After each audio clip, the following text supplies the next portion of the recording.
Hello everyone, welcome to a ranking quick harvest. It's been a while since we've done one of these. I thought that I would make a return to this considering I just beat Khazan. A game that I had a very good time with boss-wise and mechanically, but I also think it overstayed its welcome by a considerable degree. Maybe it's because I had a delay halfway through playing it, but it was a game that was very, very long and reminded me a lot of Neo in the level design. How there was a bunch of side missions that didn't really feel as impactful as the main missions, but then again the locations themselves were not as interesting as I thought they were going to be. But we're not here to talk about that, we're here to talk about bosses, because the Khazan bosses to be precise. So, I've got them listed here. Spoiler warning, if you click on this video expecting me to not spoil all the bosses, well, I'm sorry to annoy you all, but here we go. Here are all the bosses in Khazan. The main ones, mind you, not the side ones. I decided to not do the side ones here because I didn't fight them all, and I didn't record how many times I died either. So, we're going to start with Yetuga, the first boss of the first level. The one that kind of... Can we not have this on top of the screen? Okay, well, I guess I can't get rid of that. Oh, no, there we go, right. So, Yetuga is the first boss in the game, and it's kind of the one that introduces you to how it works. He's a big old Yeti lad who throws things at you and makes your life a living movie. Let's go into the actual fight itself. As an introductory fight, I quite like this one. It taught you that you can't just blindly power your way through the game systems. It teaches you fundamental things about the game. Bosses have a ton of HP. You have to parry perfectly if you want to do substantial posture damage, and if you do parry well, you're rewarded by a ton of damage. Now the person in the video is playing with axe and sword. I did not. I played with greatsword, which changes the game up considerably. I think it's probably the hardest weapon to use out of the three. I've seen people destroy bosses with the spear, and likewise with the axe and sword. Meanwhile, the greatsword is kind of in that grey area where it is good to use, but you need to really get to use good at it, which I'm kind of glad I went with it now because it made the game harder. But Yetuga's decent. I think a decent first fight to kind of teach you the ropes. Kind of your Eudex Gundyr or your Soldier of Godric. Because that was a bad example. Your Margit. Your Elden Ring Margit kind of vibe. He isn't that hard in hindsight after later bosses, but the first time you fight him, he's going to be a tricky pickle.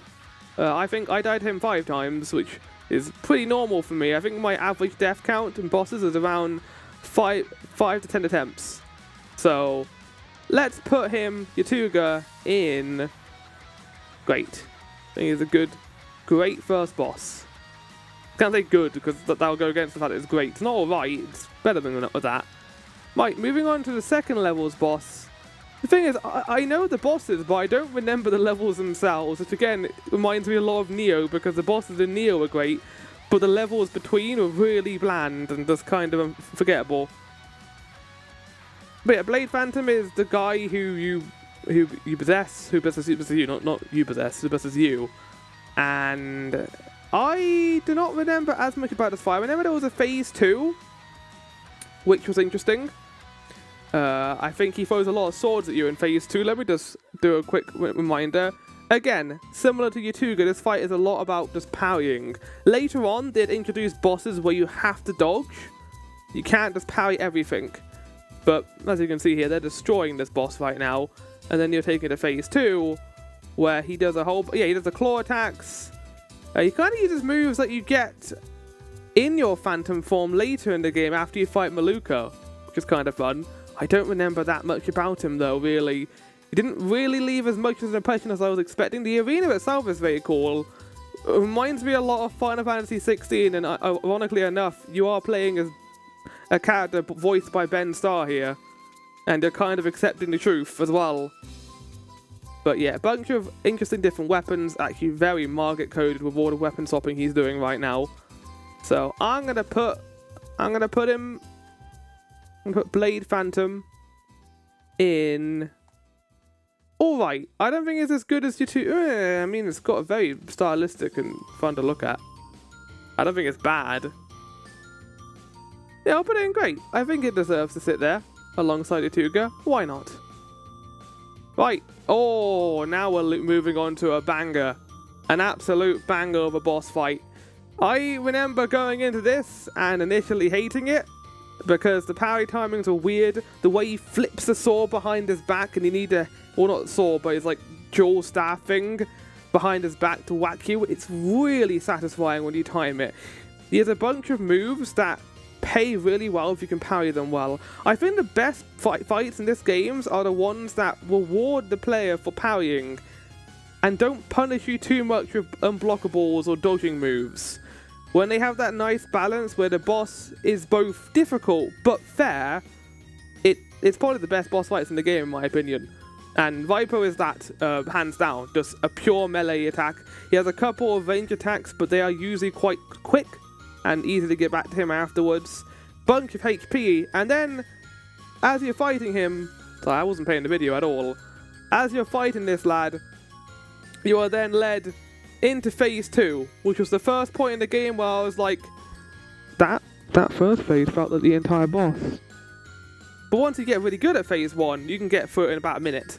And then phase 2 was awesome cutscene where he transforms into a bigger boy and you fight this berserking dragon-type creature. Very, very gorgeous boss fight in terms of animations. I love the part where he gets shrouded in darkness and all you can see are the animations of his eye and his outline of his body as he zooms towards you and you have to parry him as he dashes between you and then running back to you.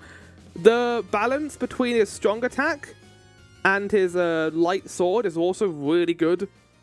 Feels good to time. You know what attacks are going to occur because of the sword and the claw.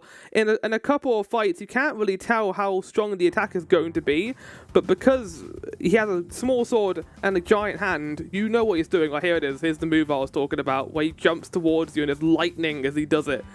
It's amazing. It might be my top 3 bosses in this game, just in terms of like style and substance. I'm gonna put you, Viper, in Boopin. Yeah, Boopin. I think Boopin's a good place to put you. Right, moving on to the next boss, and this is a controversial one for me, I think, and also this fight is not that long in the video, huh? Right, skipping past this where you won't meet Elamein. No, I don't want to see Elamein. I like his movement. Again, a lot of these fights have really good combos in their movement tech. My issue with this fight is it's the first time they introduce elemental attacks into a boss fight. You will still take elemental damage if you parry. You cannot avoid that. Thus, you have to dodge. And I guess this fight is kind of a good one for teaching you that, because he has a move in phase 2 where he hits the hammer down into the ground, which you can parry by the way and interrupt it. And it will inflame the entire underside of the arena. So what you have to do is when he does that, you need to run away, climb the ledge, and go to the other arena above or below. And you alternate between those two in the fight. The use of environmental design here is great. I want more of this in FromSoft games, like using the environment and having to shift between different locations. It reminds a lot of Final Fantasy 14. My main issue with the fight is that I don't like the fire element, and I think some of his moveset is bonkers at this point. I think he's just a little bit too harshly balanced at this point in the game. I think if he was fairer, like Viper was, I think I would have enjoyed the encounter more. I like the environmental effect of the fight itself, but I don't love his attack structure. And when his chisel is set on fire, because the attacks are kind of baked into his other moves now, you can't really avoid the fire damage because you need to get the parry. The only way to get in there. So I'm gonna put Volbaino in alright. I think he's an alright boss. I died 13 times to him. I promise the fights that are less my favourite are not the ones I've died more on. You'll see a couple of those later. But I died 14 times on Viper, and he's in Boopin. I can enjoy a hard fight. Definitely don't get pissed off easily. Okay, moving on to Aratra, which is kind of good because the music right now is Hollow Knight, is insect music. So Aratra is another environmental boss fight. I really like this fight actually. For a big spider boss, you'd expect a lot of poison moves and venom, but he doesn't really have a whole lot of that. Like the venom moves he uses are quite easy to parry. But part of this fight is actually in the stage itself. If you across the stage there are these spider eggs. If you destroy, it makes the fight itself easier. It destroys openings in the boss arena, which allow spider rats to spawn. Spider rats are very easy to kill, mind you, and aren't really that bad. You don't have to destroy them.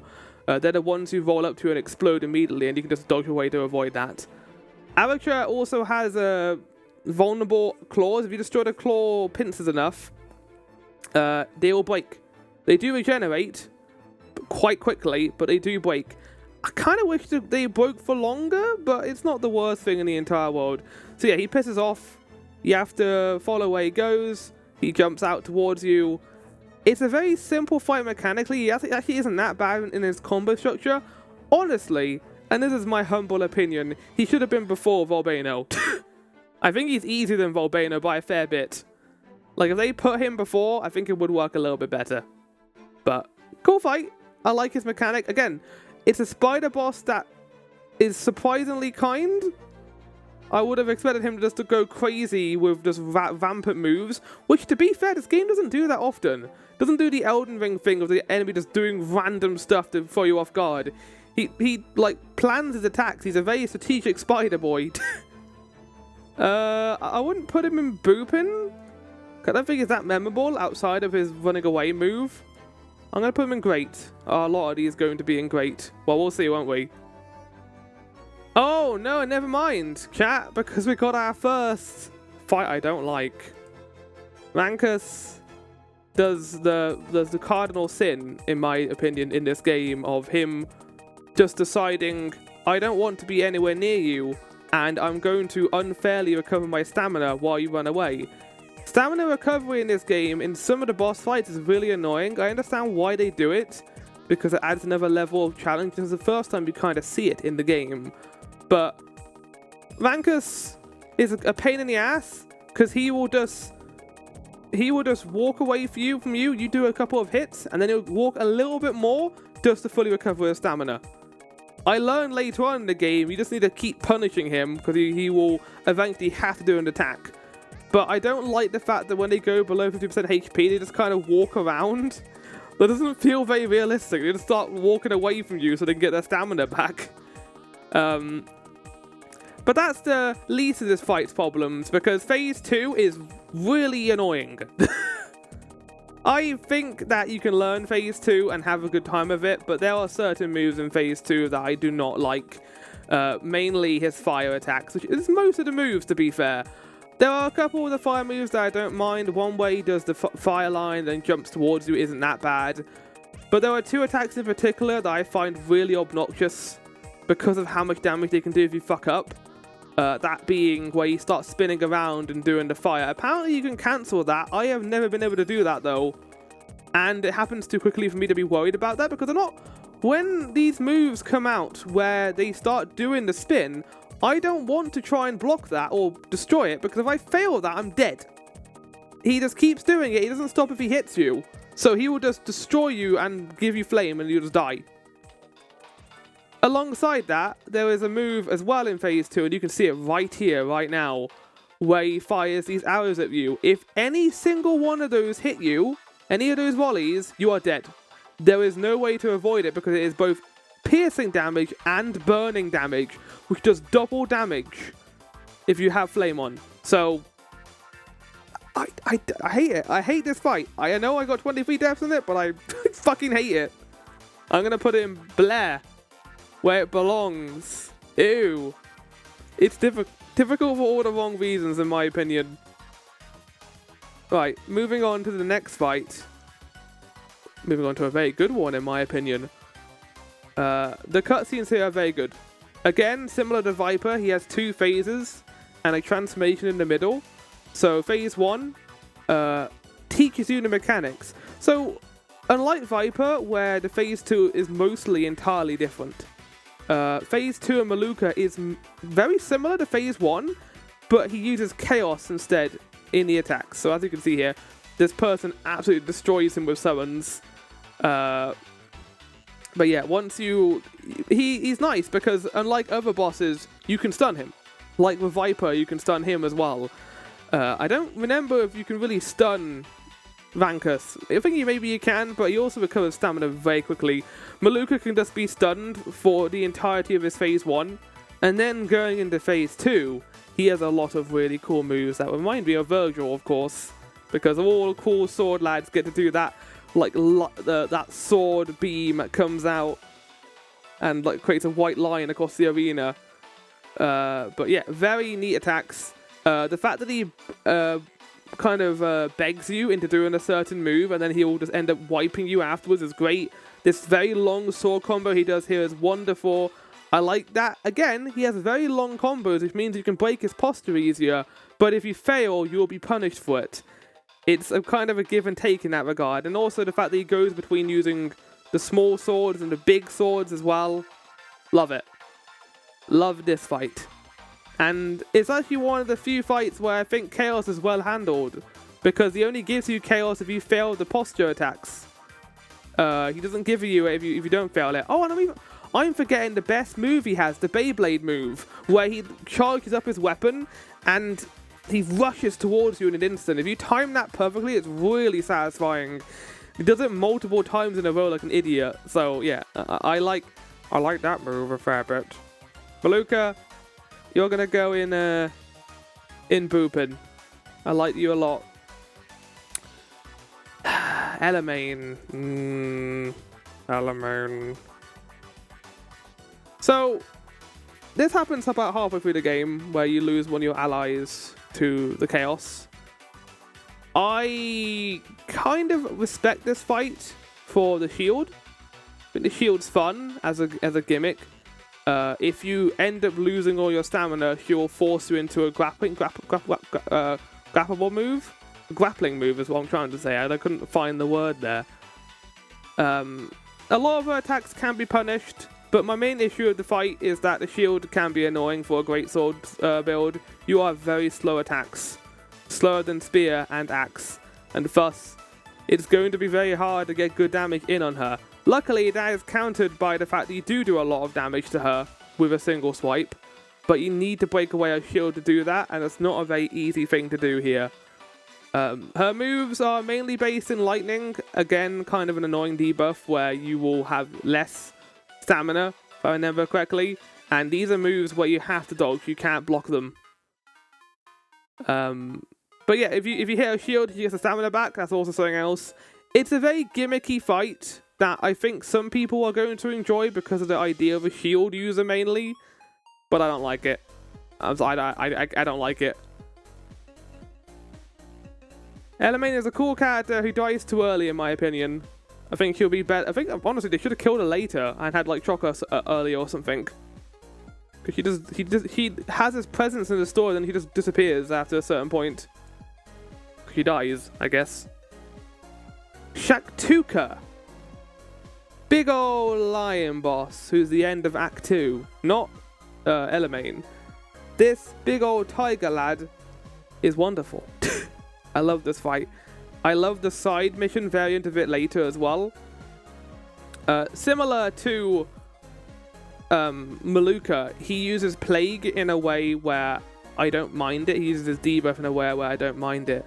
Because, again, you can block a lot of that and just survive and also have some of the Plague Resistance items on. Really fun attack combos. Overall, I like learning a lot of them. They're very unique as well. I like his biting move, where it's a lot slower than his regular combo, but if you're able to parry it, you also avoid the plague build-up. The counter-attacks here are really satisfying to pull off, because there's a long one and a short one, and you can kind of learn that as you go along as well in here. Trying to remember anything off the top of my head in this fight. I just think it's a neat encounter. It uses Plague very, very well.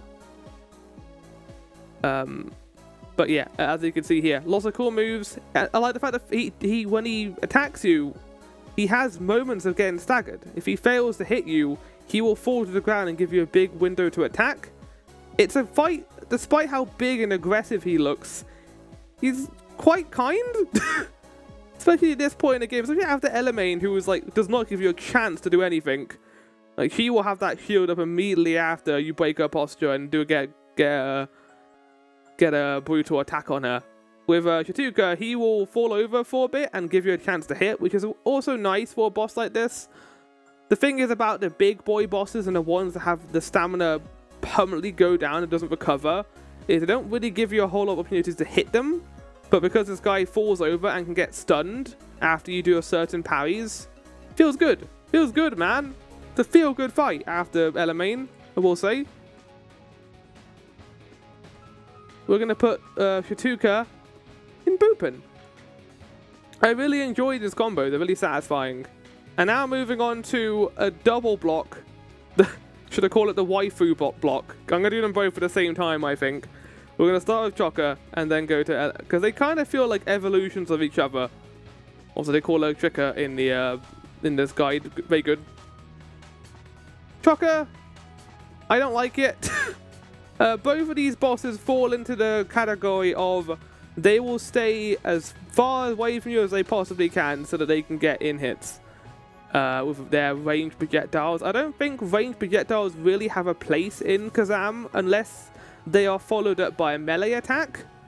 The game is based around parrying and blocking. If the bosses are just only doing blocking moves, it doesn't feel balanced in that regard.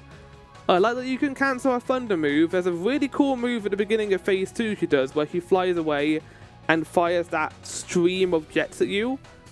Interestingly enough, it's the same move Ozma uses in the final boss for the most part, and we know that this character idolizes Ozma, so it's kind of cool that they use the same move. And you know by that point how that works. I saw a lot of people online really hate on that move, but if you just sprint and when you wait for the big crystals to appear and then dodge, that's mainly how you deal with it.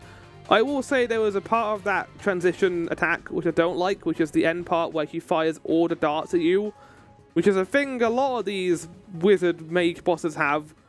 And if you get hit by one of them, you're going to get hit by all of them, and they do a colossal amount of damage, a lot more than the melee attacks do.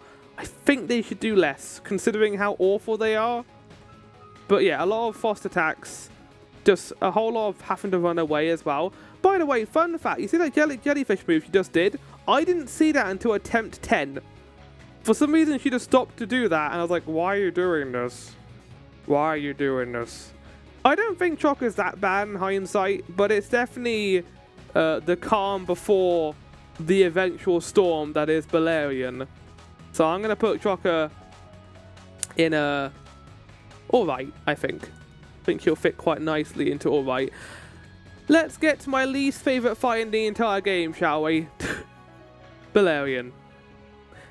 The level itself as well is very boring. It's just a giant mountain with like dark clouds above it. It's a very samey level where you return to the same area over and over again to get different crystals. So Bellerian has the same thing Trokka has, where she has a lot of range attacks and she tries to stay away from you as long as she can. But the difference is, I think Bellerian can get her stamina back. If I remember correctly, maybe not.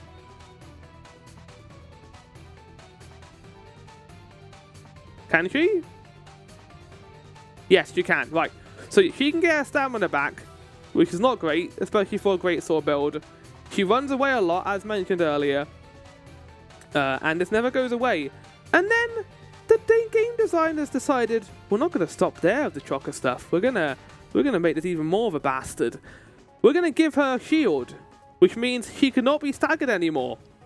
I always think of that one fight in Neo versus the Lady Maria type encounter in that small warehouse, where they gave that boss an ultimate poise, which is really annoying in a tight encounter like this, because on a greatsword build, you are craving for those staggers so you can do even a sliver of damage. Because if she doesn't poise, chat, you can't get more than one hit in your combo. Combo? Which means the fight is going to be an additional 3 minutes longer because you're having to constantly run away, get in the hit, and then run back. So after you break the shield, it is the most satisfying thing in the world. But guess what? We're not done. Because as you can see right now, she has a phase 2. And in phase 2, she can summon. She can summon 4 different things. Dogs, soldiers with arrows, which yes, you do need to kill, they don't go away. A giant lich monster, which I do quite like fighting, I don't mind a lich monster. And one of those assassin lads who will do a lot of damage to you if you do not counter-attack their move. Let's just go through these one by one. She spawns arrow lads you cannot see while you're doing the fight, so they can hit you and stagger you when Bellerian is doing a really awful combo. The dogs, again, can hit you when you're looking at Bellerian, and they are quite aggressive. The lich, not that bad, because Bellerian goes into the sky, so you don't need to worry about that. And then, going further in that regard, the assassin, probably the most annoying part of the fight. Bellerian does not stop attacking during most of these summons. He will keep hitting you with ranged moves, and they limit your vision, some of these ranged attacks do. So, he's doing this, and the counter-attack, you need to time at a very specific time. You have to read it, and it is not an easy counter-attack either. You have to wait a bit after he does the symbol, after the symbol appears for him. So it is just a very long boss fight with really annoying summon mechanics in a big arena.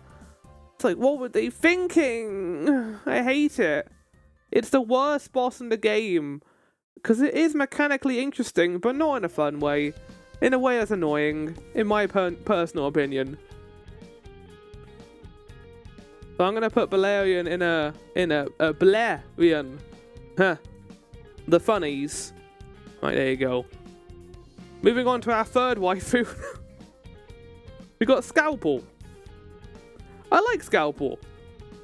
I think in hindsight, he's definitely got a lot of flair and artistry to his design that I don't mind, but his actual attacks are kind of boring. I will say the phase 2, very cool, but this guy is mainly style, I think. Great design, cool attack with the coffins. I like that you can break his death attack where he stands on the coffin, which can be very bad because it charges his attacks up and makes him even stronger. You can break that. His sword swings, again, there's a nice counter attack. I always like it when the counter attacks are halfway through a combo instead of at the beginning, because it makes them hard at the time, but also more satisfying as well. But the best part of this fight, I think everyone can agree, is the fake out.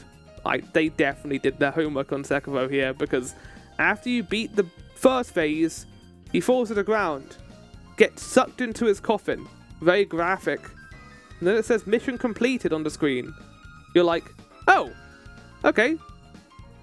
You're looking around in the arena for the way out. And then the coffin bursts open, and out comes Skalpel transformed. And then the rest of the fight is like a sudden death, basically. He will be slowly losing HP as he uses his own HP to try and kill you with his blood attacks. And you just have to outlast him. You don't even have to attack him. You're just going to run away from him or stay alive. That's awesome. I like that a lot.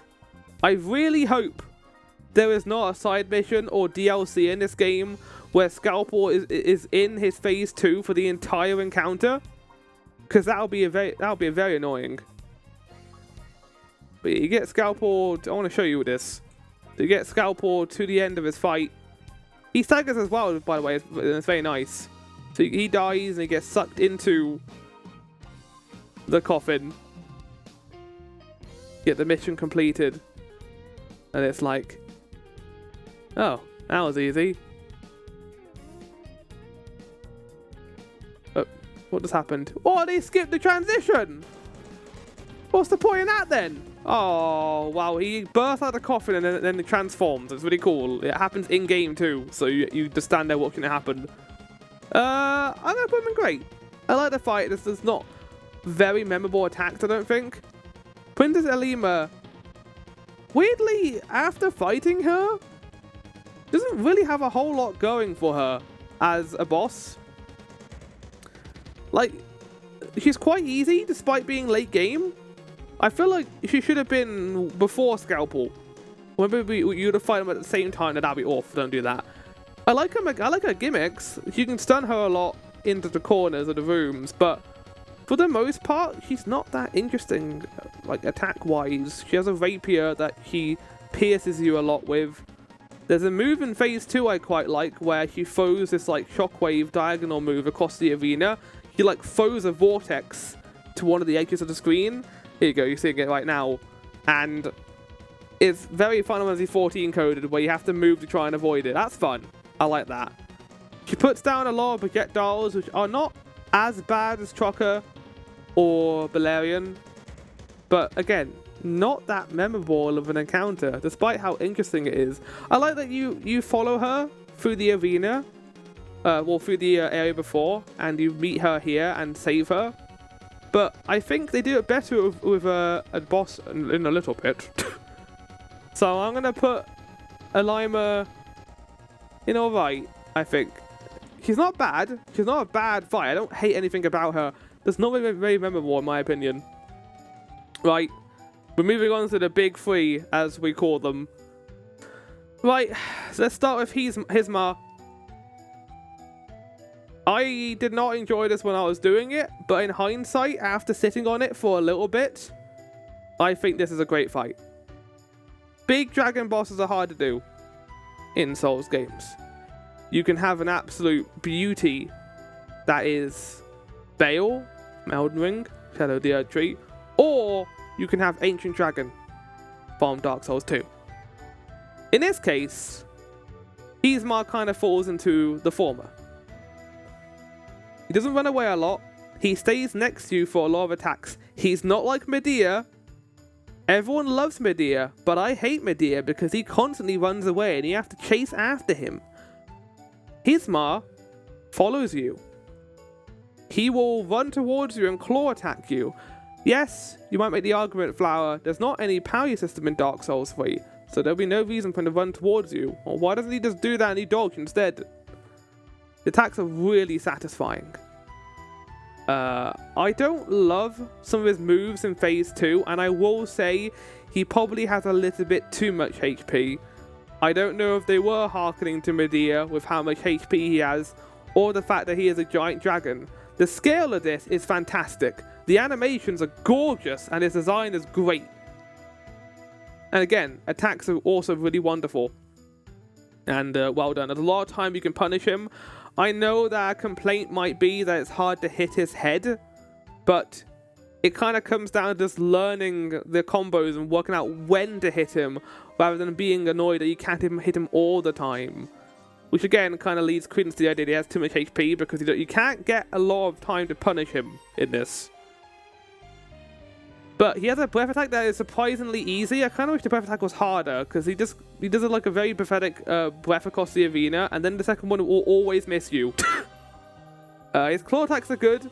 I like the fact that in phase 2 he baits you with one of his claw attacks. The use of chaos, of course, in this boss fight. It's pretty good. I don't mind that. All these 3 bosses have chaos moves. There's none that don't have them, which makes sense because the whole idea is you're fighting bosses that are imbued with chaos. Of course, they would use chaos attacks. We kind of had a big plague fight with Skalpel, so it worked out quite nicely, I think. But in hindsight, despite how much pain I had fighting this and how much I was annoyed by it, I do quite like this dragon boss, because it plays nicely and he doesn't run away all the time. It gives you a chance to hit him at the very least, and it's so beautiful. Like, what a well-animated game. To think that this was going to be like a farming game at some point? Crazy. Absolutely crazy. Right, Hismar, you're gonna go in Boopin. And now, moving on to the Grand 2, or the second of the big 3, Reese. I had no expectations going into this because I don't think they built up Reese's reveal that well. Like, we knew she was around for the Chaos Dragon fight, but we didn't really know anything about her until this level. But then you step into this fight. My god. This might be the best fight in the game, chat. This might be the best fight. And it's crazy to me because I don't like Trokka or Bellerian and their magic, but it works so well here. I don't know why. I don't know what the difference is between them. Maybe it's because she combines her attacks with well-balanced melee as well, and a lot of times to punish you. As you can see, her range attacks are designed so that she kind of comes towards you at the end. She doesn't just run away like with other moves I've seen in this game from Trokka or Bellerian. And also, you do a good degree of running away too. Those yellow walls that appear, while they can be, you know, restricting, you can use them to block her attacks too. It goes both ways. So, phase 1, pretty great magic fight. And then phase 2 happens. Like, whenever a Souls game gives a female character a scythe, you know shit is about to get good. Because in phase 2, she transforms into a Reaper, basically. And it is so good. Oh, the attacks are so fun. Well, you can't really see here because she's getting punished, but magic is advanced. Her Reaper attacks are well choreographed. There's very different ones, very beautiful to look at. It's a very simple fight compared to Hismar. Like, cinematically, it's not too complicated, but I love how she uses her wings. I love how rewarding the counter attack is. It doesn't feel too crazy to pull off. Her combos make a lot of sense. It's not terribly difficult. This is one of the things that holds this fight up well, I think, is the phase 2 is not that much harder than the phase 1. They feel kind of equally as hard. Mainly because if they made phase 2 ridiculous, that'll make getting there and then dying immediately kind of obnoxious. Which we will get to in a minute. Don't you worry. With Ozma. But I love her teleporting move. I rarely like teleporting at bosses because they just leave and then you can't hit them. But in this, it's part of a combo. She's not teleporting to get away from you. She charges her attack, teleports, and then goes in to hit you. That is how teleportation should be done. Like how Lothric is in Dark Souls 3 and his brother teleporting around to do attacks. That is how it should be done. Really great boss fight. Love it. Love it to pieces. You get to sit in the... oh, we lost the screen. There we go. You get to sit in the perfect tier. Tempted to bump up Viper to perfect 2. In fact, I am going to bump up Viper to perfect 2. I think it's such a great early game boss. This is a good music for this. And moving on to the final boy. Now, I will say this now. This fight is entirely determined by my encounter with Ozma.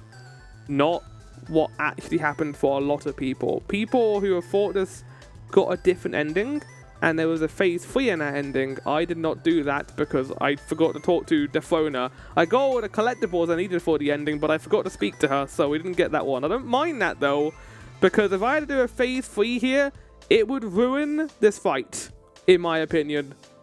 Because getting to that end, that phase 2, and dealing the final blow was extremely satisfying.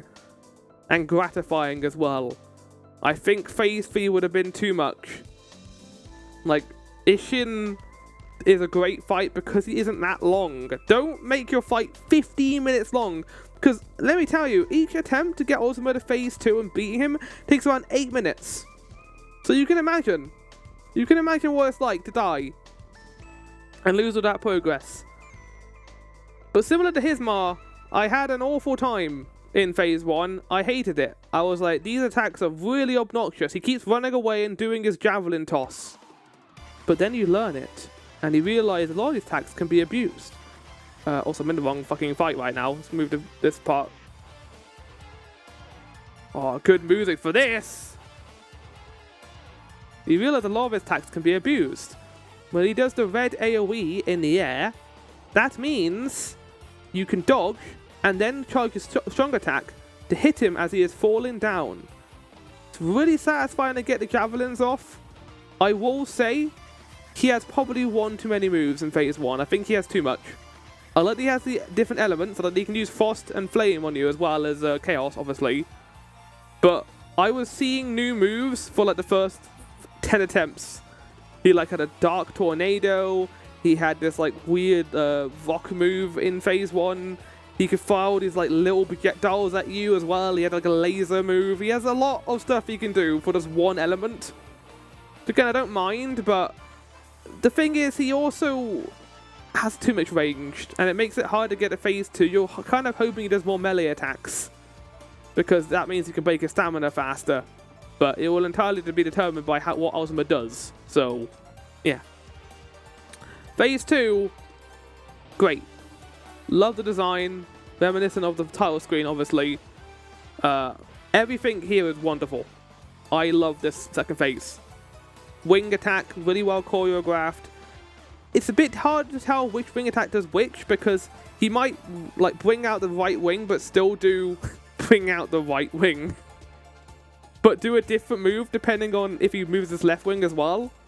There's a bunch of moves you have to dodge here, which are fun to learn. I love the black hole move where you need to start running away from it when he does a laser and then he does a charge move afterwards. Counterattacks feel really good, especially his slam attack. Phase 2, as I mentioned before with Trokka, he brings out that light show move where you need to run away from it. Quite easy to dodge, surprisingly. I didn't find it that bad. I think the Trokka one's harder. That's because Trokka has that like range attack in the middle that can fuck you up. But yeah, a bunch of really satisfying moves to dodge. You do build up a lot of chaos here, but as long as you have chaos potions, it isn't that bad. And you should have a lot of those at this point. No, I think this is a great encounter. I think if there was a phase 3, I would probably hate it. I did have a look at the phase 3 afterwards. And yeah, similar to 9 Souls, actually. 9 Souls is a good comparison here. I like the final boss a lot, but it has too much. It's too long. And I think that kind of holds it back. You don't need to make a final boss ridiculous. This is the hardest fight in the game already with phase 1 and phase 2. You do not need to have an additional phase in it just to bulk up the time. That is like inflation in terms of difficulty, in my opinion. I don't really like it. But yeah, phase 3 doesn't seem like it's different. It just, he has a kind of a countdown, like a Skalpel. You just got to do enough damage to him to cause a chain effect to occur. And then you get a cool screen at the end. But yeah, I don't love phase 3. I think phase 3 is a little bit out. It's not even, if this hasn't even got phase 3 in it, he doesn't even show it. That's amazing. He doesn't even know. But yeah, that is the ranking. I'm going to put Ozma in perfect. I think Ozma outside of the too many I'm going to put it in Booper, actually, not perfect. Because that too many cooks attacks in phase 1 is a little bit annoying. But that was Khazan. That was the ranking. I hope you all enjoyed. I'll see you all next time for whatever I do next. I enjoyed keeping track of all my deaths, by the way, for these bosses. I'm going to do that going forward if Souls likes, just so I have kind of a catalogue for it. But yeah, good boss design. Thumbs up for me. Right, I'll see you all next time. Ciao for now and goodbye.